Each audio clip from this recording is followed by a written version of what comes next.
Inicio aquí. Listo. Bueno, entonces, primero que todo, buenas tardes. Estamos en la unidad 3, sistemas de densidad variable, y vamos a hacer un pequeño ejemplo. Entonces dice, aplicación de la reacción de Diels-Alder a la reacción de butadieno con etileno en un reactor homogéneo de flujo pistón. Se sabe que el 1,3-butadieno, llamémosle A para simplificar, reacciona con el etileno B en fase gaseosa y a temperatura superior a 400 grados centígrados, vía reacción de Diels-Alder para dar ciclo hexano. Entonces tenemos aquí, ¿verdad?, el 1,3, ¿verdad?, butadieno, reacciona también con etileno en fase gaseosa para dar ciclo hexano. Entonces tenemos aquí la reacción, podemos simplificar A más B produce C. Una mol de A se transforma en se combina con una mol de B para dar una mol de C. Sin como es que toda la relación estequiométrica está 1, 1, 1. Entonces, dice que si se alimenta un reactor de flujo pistón, RFP, con una alimentación equimolar, ojo con la palabra equimolar, es decir, la fracción molar de la alimentación es 50-50, de 1,3-butadieno y etileno a 450 grados centígrados y una atmósfera, calcular el tiempo espacial, Tao. Recuerda que el tiempo espacial es un parámetro que se utiliza para dimensionar el tamaño del reactor. ¿Ya? Es un parámetro de los reactores de flujo que se utiliza para dimensionar su tamaño de manera indirecta. El tau necesario para convertir el 10% de butadieno a ciclohexeno mediante una operación isotérmica. Es decir, toda la operación va a estar a la misma temperatura. Entonces, la reacción, dice también el ejercicio, es de segundo orden. La reacción es reversible, la reacción reversible es despreciable, o sea que es una reacción que se puede considerar irreversible.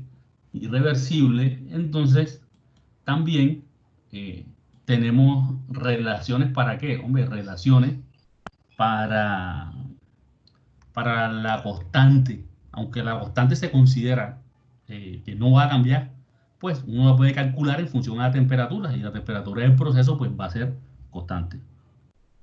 Entonces, y también tenemos la R de los gases, que está en la relación de Arrhenius. ¿Se acuerdan que vayan familiarizándose con este tipo de ecuaciones que la vamos a usar mucho en sistemas no isotérmicos?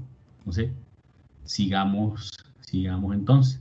Entonces, esto, digamos, nos va a pedir, ahora dice, oye, definamos primero el tau. Recuerda que el tau, ¿qué es? Simplemente es el volumen del reactor sobre su flujo volumétrico, pero también en función a la cinética es la concentración inicial del componente de referencia multiplicado por la integral entre 0 y la conversión de X sub A sobre R sub A. O también tenemos en función a las concentraciones, dependiendo de lo fácil que nos sea tener el modelo en función a la conversión, en función a las concentraciones, pues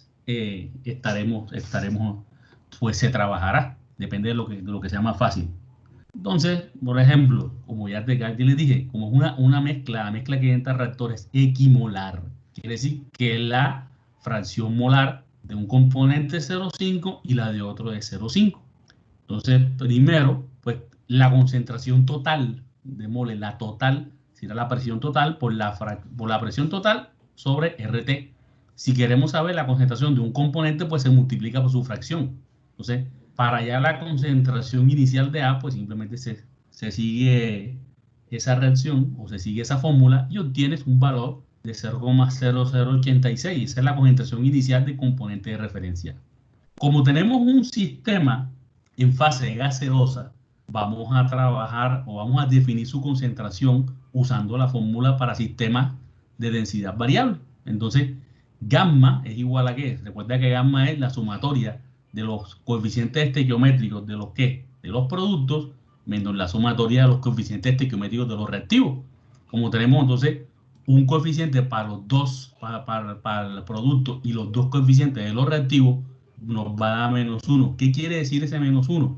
Hombre, es la contracción relativa. Si eso lo multiplicamos por la fracción molar de componente de referencia, nos da un valor de menos 0,5. ¿Qué quiere decir ese menos 5?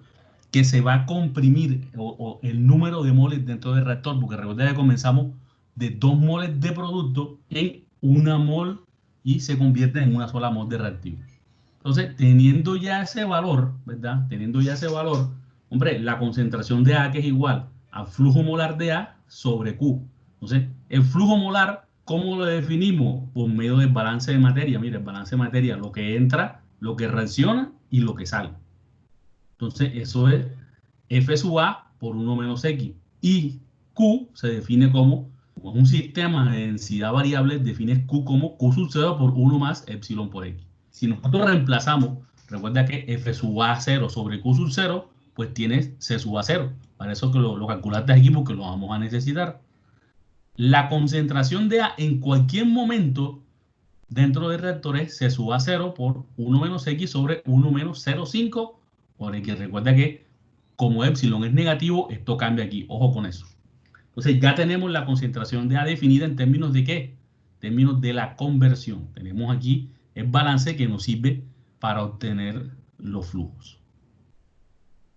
Entonces, vamos a utilizar esta definición, ¿verdad?, de tau, que está aquí en modelo cinético, tiene que estar en función a la conversión. Entonces tenemos que la concentración es igual a C sub A 0 por 1 menos X sobre 1 menos 0,5X. Como nos dice el ejercicio, esto es una cinética de segundo orden. Entonces, segundo orden con respecto a A. Así que la cinética la ponemos de esta manera. Entonces, ¿qué vamos a hacer ahora? Pues calcular K. Ya tenemos la temperatura, tenemos R, podemos calcular nuestro valor de K con la fórmula que ya tenemos, la fórmula de Arrhenius. Esto nos da aproximadamente 0,1438. La temperatura, como ya la tenemos, simplemente la pasamos a Kelvin y R también nos lo da. Es decir, que nuestro modelo cinético sería igual a ¿qué? A 0,1438, que es la constante, recuerda eso, por C sub A 0 cuadrado. ¿Por qué? Porque C sub A todo se eleva al cuadrado. C sub A 0 al cuadrado, el numerador también y el denominador, todo se eleva al cuadrado. Este modelo cinético se mete ¿dónde? En la definición de tau. Da todo esto, mira, todo este denominador es el modelo cinético. Y una vez tú lo metes ahí, ¿qué tienes? Hombre, yo tengo una fórmula que me define tau, pero sabiendo ya que tau es un valor, yo lo tengo ya. Entonces vamos a simplificar. Nosotros simplificamos esa expresión. Recuerda que todo lo que está por fuera o lo que yo puedo sacar de la integral son constantes. Más puras constantes aquí se suba a 0, yo la pongo aquí, por eso es otro número.